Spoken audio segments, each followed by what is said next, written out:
So, ito sir yung mga pending with balance ni Bohol.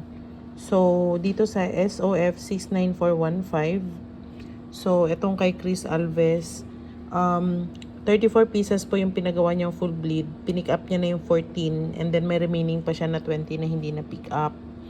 So, nung Sunday lang din po tinawagan ni Jusheta sir. So, ang sabi ni customer, pipick upin niya po sa March 9. Next order is yung kay Ashley. So, itong kay Ashley, dry fit polo long sleeve royal blue. So, na-cancel siya sir due to no stocks.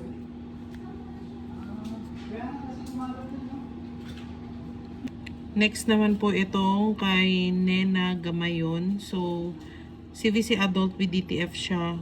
Ang sabi ni Jusheta dito sir is na double encode daw po. Nalagay niya daw po sa CWO instead of SOF. So, ipapa-verify ko na lang po ito sa audit. Linotero. So, same case po na double daw po ng SOF. So, double encode din yung problem nito. Next is yung CVC Moss Green with DTF. So, si Edalu. Ang ginawa dito ni customer po, kaya nag-cancel daw po ito ay yung down payment niya lang daw po yung ginaw niya. Yung remaining na 3-4 is hindi niya na po tinuloy. Siya na lang daw po ang bumili ng kid shirt na kulang. Next po, itong dry fit round neck, si Richelle Villanesa. So, ito sir, cancel due to no stocks daw po. So, more on 2024 pa ito sir.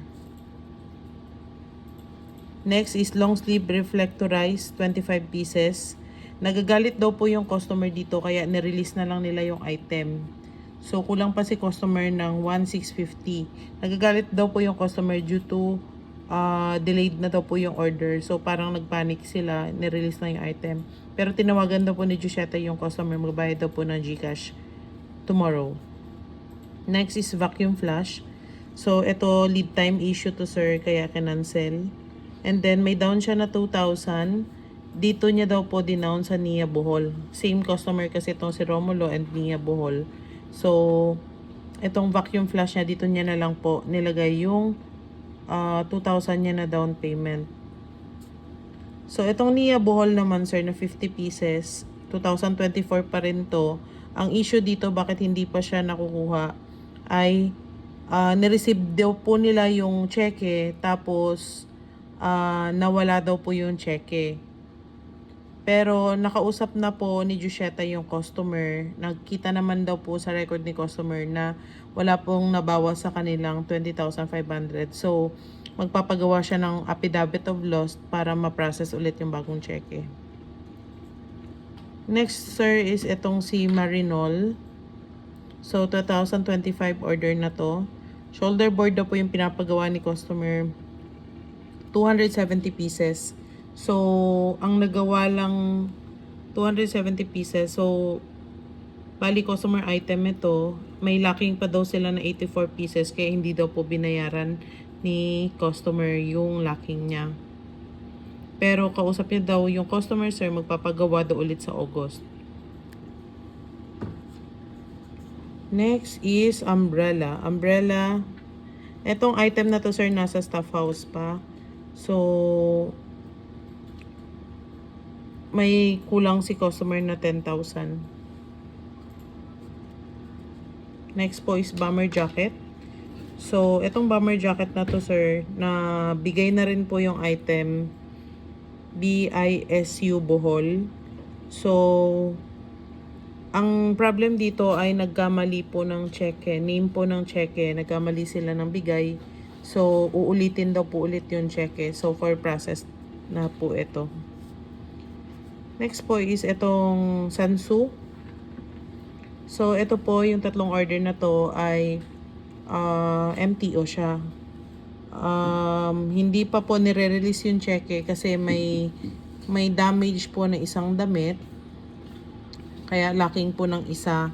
So, pinaprocess, ginagawa na po ng paraan ni Risa ito sir, ipapadala na para mabigay na rin po yung cheque. Next is itong si Emi Sumailo. So, waiting for check from head office. So, si MOIK check po kasi ito. So, pag dumating yung si MOIK check, sir, i-release na rin yung check. Napadala na tong check, sir.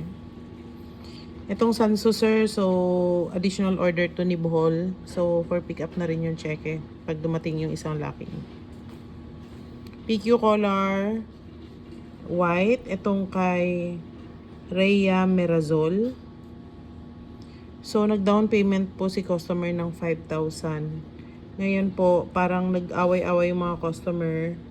So, yung down payment nila, yun lang po yung kinonsume nila. So, itong 7,300 nilang balance is canceled na po. Wala naman pong may na-print dito, sir. Next is bomber jacket. Itong kay Trisha. So, itong kay Trisha is lead time problem. Wala pong stocks ng bomber jacket maroon that time daw po. So, kinanceled yung order. The rest po is new orders na po ito. Yun lang, sir. And meron po akong nakita, sir, based dito sa DMA nila.